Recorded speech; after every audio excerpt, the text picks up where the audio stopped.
जय हिंद साथियों, एक बार फिर आप सभी का बहुत बहुत स्वागत है आज की इस क्लास में। आज की क्लास में हम लोग देखेंगे बाल विकास के टॉप 30 क्वेश्चन। तो इसमें से हमारा पहला क्वेश्चन है, वह अवस्था जब बच्चा तार्किक रूप से वस्तुओं व घटनाओं के विषय में चिंतन प्रारंभ कर देता है।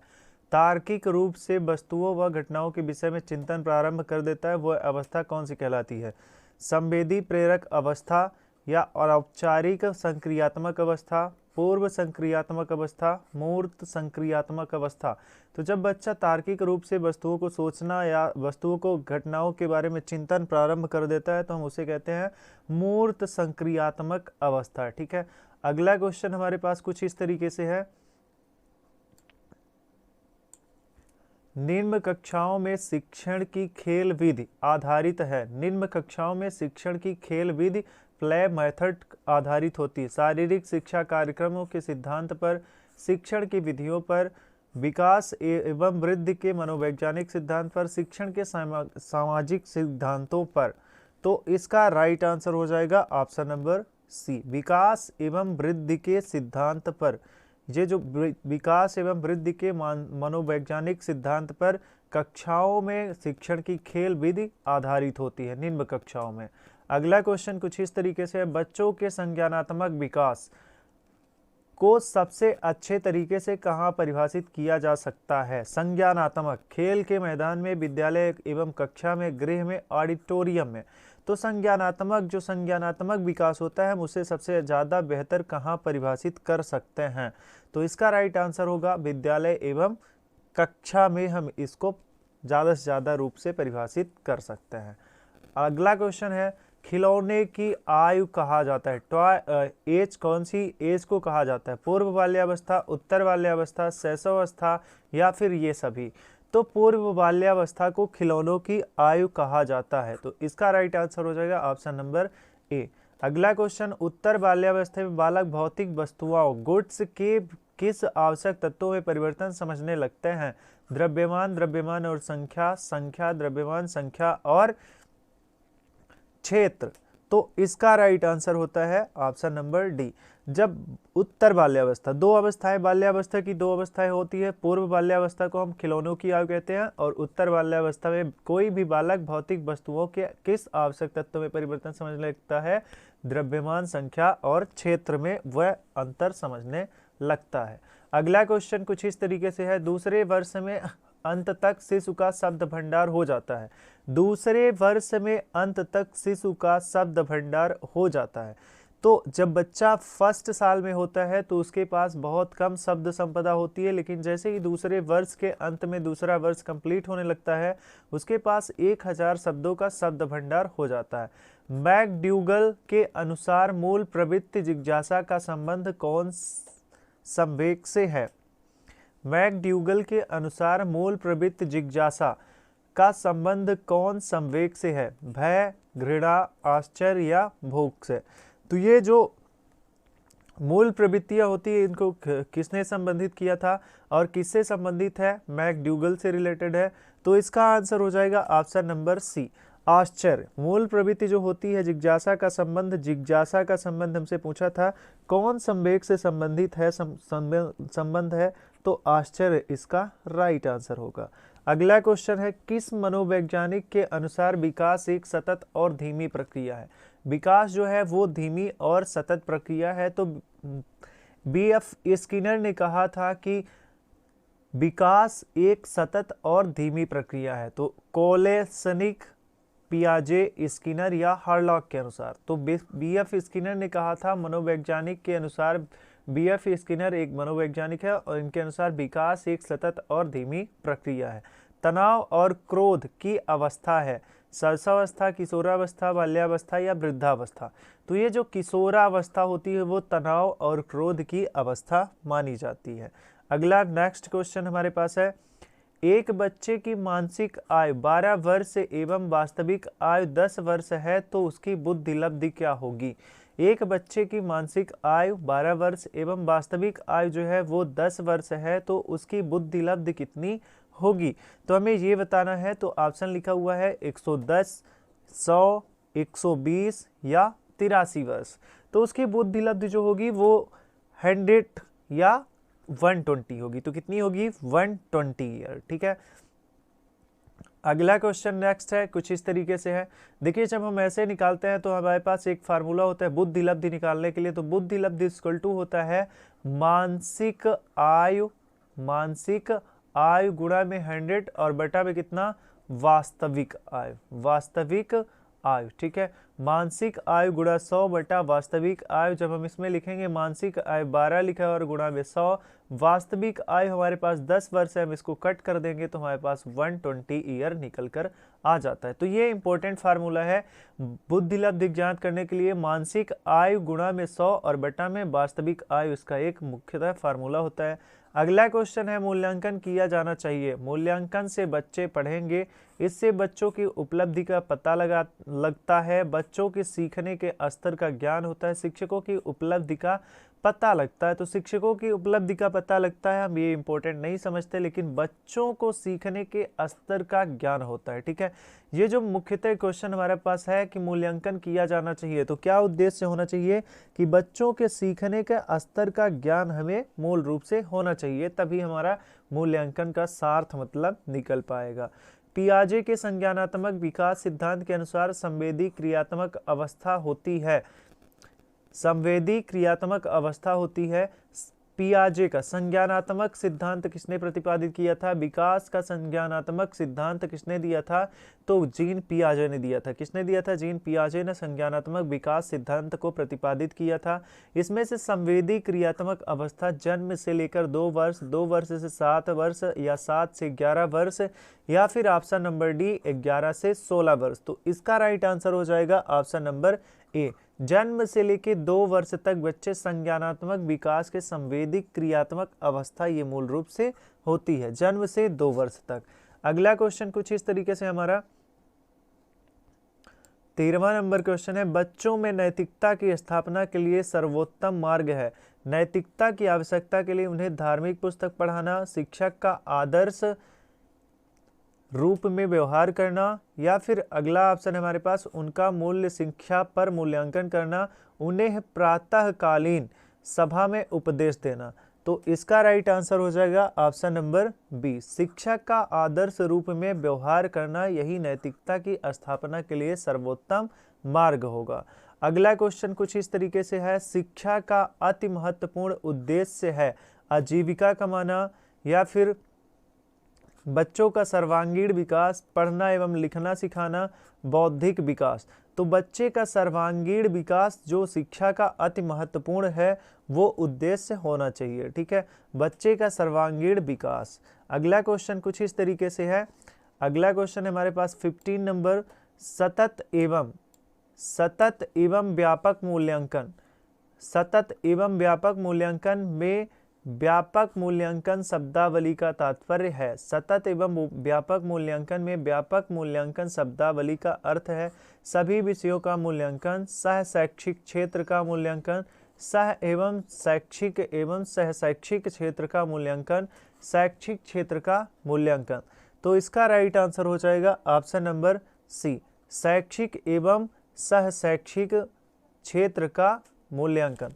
शैक्षिक एवं सह शैक्षिक क्षेत्र का मूल्यांकन, सतत एवं व्यापक मूल्यांकन में हम मूल्यांकन शब्दावली का तात्पर्य समझ सकते हैं। ठीक है, अगला क्वेश्चन कुछ इस तरीके से है, आप अनपढ़ माता पिता के बच्चे को अंग्रेजी सिखाना चाहते हैं जिसका पेरेंट कुछ अनपढ़ है। ठीक है, किस टाइप में है? अनपढ़ टाइप में है। तो उसके माता पिता को, जो उसका पेरेंट्स है वो अनपढ़ है, उसके बच्चे को आप अंग्रेजी सिखाना चाहते हैं, तो इन 4 ऑप्शनों में से सबसे पहले आप क्या चूज करेंगे?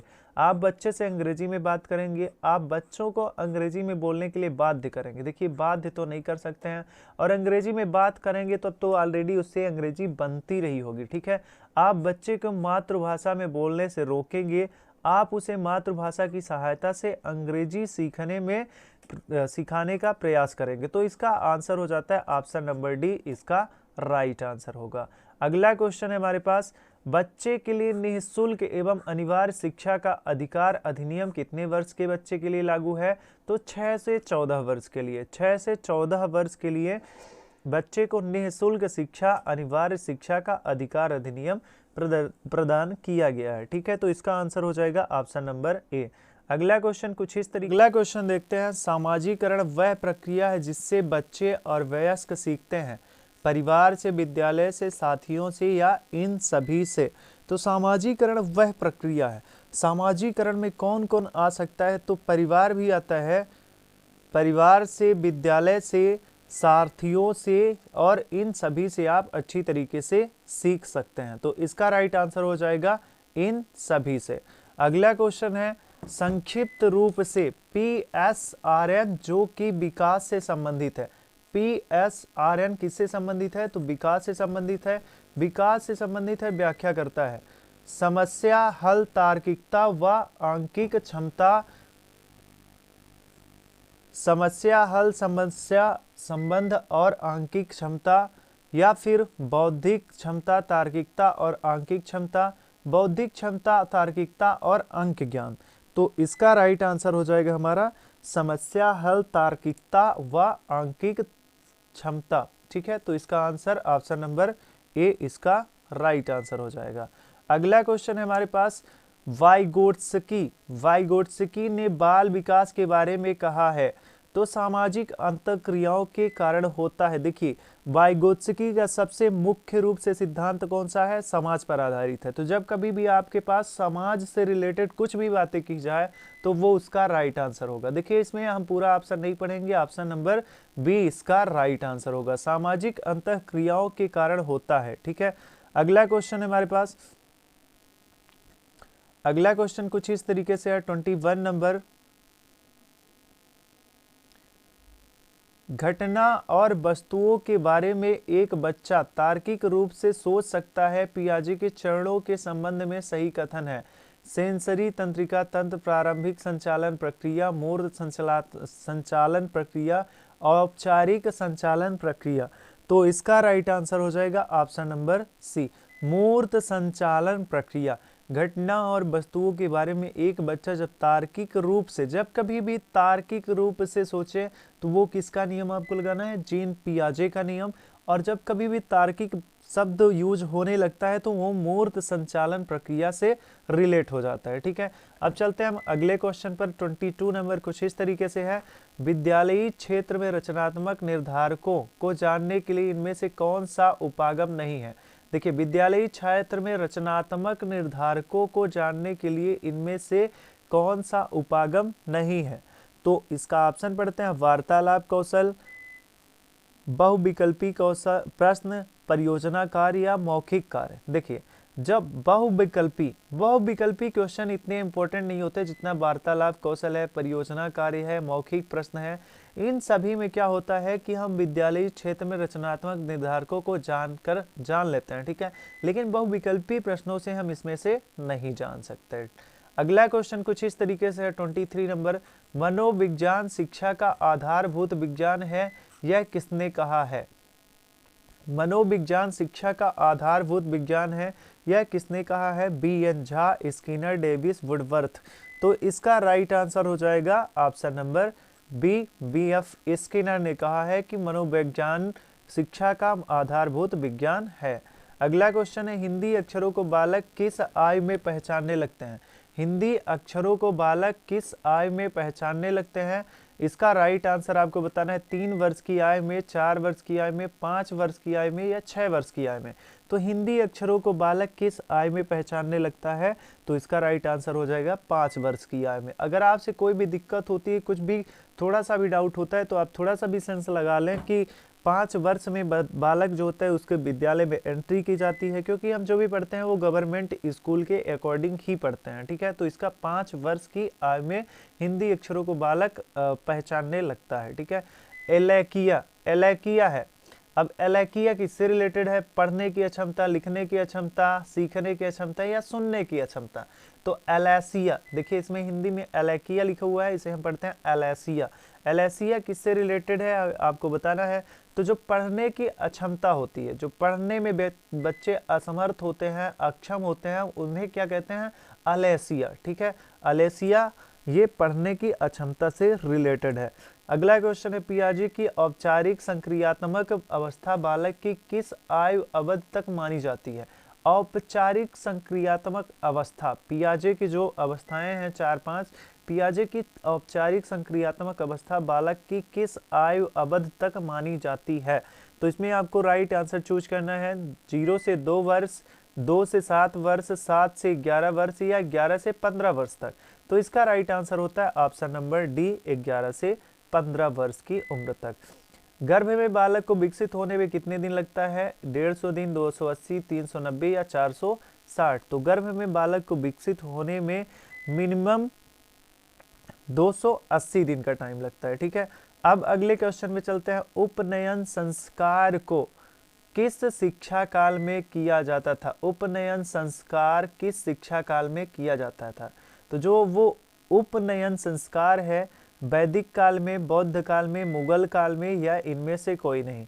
तो इसका आंसर होता है ऑप्शन नंबर ए, वैदिक काल में उपनयन संस्कार शिक्षा काल में किया जाता था। तो वैदिक काल शिक्षा काल में ये किया जाता था। अगला क्वेश्चन है हमारे पास। अगला क्वेश्चन इस तरीके से है 29 नंबर। बच्चों की सीखने की प्रक्रिया में माता पिता को बिंदी बिंदी भूमिका निभानी चाहिए। नकारात्मक, अग्रोन्मुखी, सहानुभूतिपूर्ण, तटस्थ।